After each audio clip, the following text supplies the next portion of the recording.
तो अगर सबको सेम लेवल प्लेइंग फील्ड पे डालो तो भी यू आर डूइंग गुड, तो टेंशन लेने की जरूरत नहीं है। गाइडिंग स्टार मतलब मेरे को ये बनना था 3 महीने पहले तक पता था भाई, तू अभी हर दिन अंदर क्या बन रहा है तेरे को वही नहीं पता।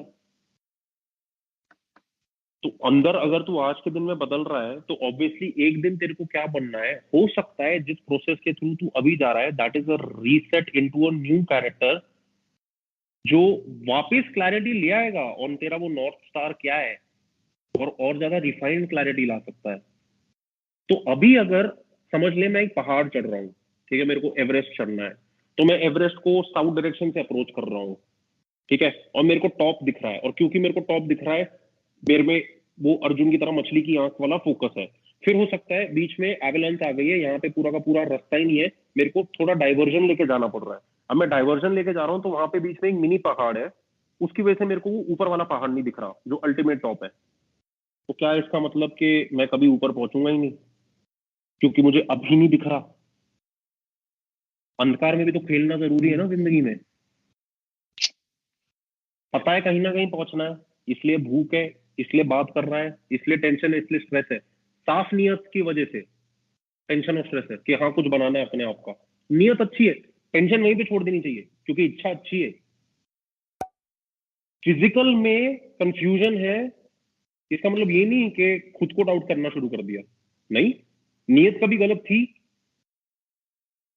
तो फिर तो अगर अभी उस पहाड़ पे चढ़ने की जगह बीच में एक छोटा पहाड़ आ गया जिसकी वजह से वो एंड पॉइंट नहीं पता, अभी पहाड़ क्या है, अभी का जो धुआं है वो पहाड़ है अभी का, तो आगे जहां पहुंचना है वो अभी नहीं दिख रहा।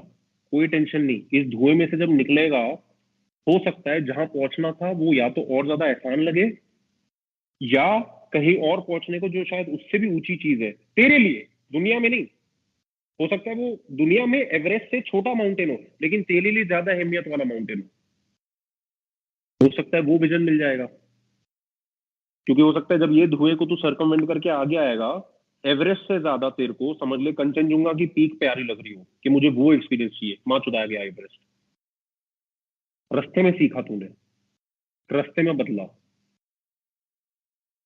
तो गलत नहीं है कि हमेशा से मेरा मकसद क्या था भाई पहले कि मेरे को तो पता भी नहीं था, बट बेसिकली मैं कॉमर्स में गिर गया, फिर बिजनेस स्टडीज में गिर गया, फिर स्ट्रैटेजी में आ गया, तो मेरे को भी यही था ना कि चलो स्ट्रैटेजी में घुस गए, अब जितना जल्दी हो सके in as short a point of time एक नॉर्मल कंसल्टेंट से लेके मेरे को पार्टनर तक बनना है। बट रास्ते ने मेरे को बदल दिया ना, और रास्ते ने ऐसे बदला कि आगे के रास्ते चलने में मजे और जीवन का अनुभव और उठा रहा हूं, हर बार वो अंधकार को बार बार एड्रेस करके। तो ये टेंशन मत ले कि अब समझ में नहीं आ रहा कि वो अल्टीमेट एंड गोल क्या है, अब समझ में नहीं आ रहा वो मेरा फाइनल बेस्ट वर्जन क्या है। आज के दिन क्या तू अपने बेस्ट वर्जन के मुताबिक जी रहा है? जो मैं ये बोल रहा हूँ तेरा बेस्ट वर्जन बेसिकली एक ये होगा जो अपने आप पे प्रेशर नहीं डालेगा, ये एक बहुत बड़ा बेस्ट वर्जन है भाई, क्योंकि ये एक ऑनगोइंग एवरीडे प्रैक्टिस वाला बेस्ट वर्जन है, नॉट एक फाइनल एंड पॉइंट वाला जिसके एट्रीब्यूट चाहिए कि पैसा भी आ गया, बीवी भी आ गई, दुनिया भी घूम ली, स्काई डाइविंग भी कर ली, ये भी कर ली। उससे ज्यादा जरूरी है अभी वाला बेस्ट वर्जन, जिसका मूवमेंट प्रैक्टिस करने का तेरे पास अभी है। क्योंकि क्यों खुद को पनिश करे ना आदमी,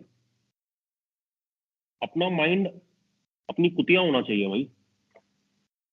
our mind should be our bitch, but today we are living in a time where everybody's mind is trying to make them it's own बिच।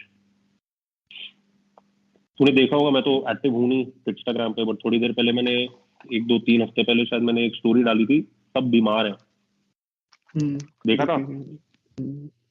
वो सच है भाई, सब बीमार है। मेरे माँ बाप पंजाब में बैठे हुए हैं वो भी बीमार है, मेरे माँ बाप जहाँ पे भी हैं वो भी बेचारे बीमार हैं, सब बीमार हैं, समय ही ऐसा है। और उस समय की क्योंकि मैं अलग से कुछ पढ़ाइयाँ कर रहा हूँ इसलिए मैंने तुझसे पूछा था कि अप्रैल कैसा जा रहा है। ये था चौथा। अभी तक सब जो बोल रहा हूँ समझ में आ रहा है? Are you following me? Yes. Are you resonating? छू पा रहा है आत्मा को, सच लग रहा है उसे? हाँ तभी तो मैं बोल नहीं रहा हूँ, सिर्फ सुन रहा हूँ। Next, regrets, specially of the over powering kind. अब तेरे को समझ में आ रहा होगा कि रिग्रेट तो रिग्रेट होता है, लेकिन रिग्रेट को ओवर पावरिंग बनाने वाला तू है, इसलिए हमने प्रेशर और उन सारी चीजों की बात करी। कब बोल रहा है कि उसको कोई रिग्रेट नहीं लाइफ में? ऐसा एक इंसान नहीं है। उस दिन जिस मूड में वो आके बात कर रहा होगा, हो सकता है इतना खुश था कि हाँ कोई रिग्रेट्स नहीं है। क्योंकि कुछ दिन होते हैं ना जब लाइफ बड़ी सेक्सी लग रही होती है, बहुत मजा होता है, फ्लो में होते हैं हम सिंक सिंक में होते हैं दुनिया की फ्रीक्वेंसी के साथ। और कुछ दिन होते हैं जब अपनी फ्रीक्वेंसी छूट गई है भाई, मतलब वोल्टेज फ्लक्चुएशन हो रहा है, ये हो रहा है, वो हो रहा है, तो उस दिन तू पूछेगा तो बोलेगा कि I am full of regrets. ठीक है, लेकिन ऑन दी अदर हैंड जिस दिन अच्छा जा रहा है उस दिन तो बोलेगा आई हैव नो रिग्रेट्स। शब्द तो जो बोले वो पुराने हो गए ना। शब्द तो जब बोल दिए तो फिर वो पुराने हो गए। तो ऐसा कोई भी नहीं है जिसको नहीं है रिग्रेट्स, नंबर वन।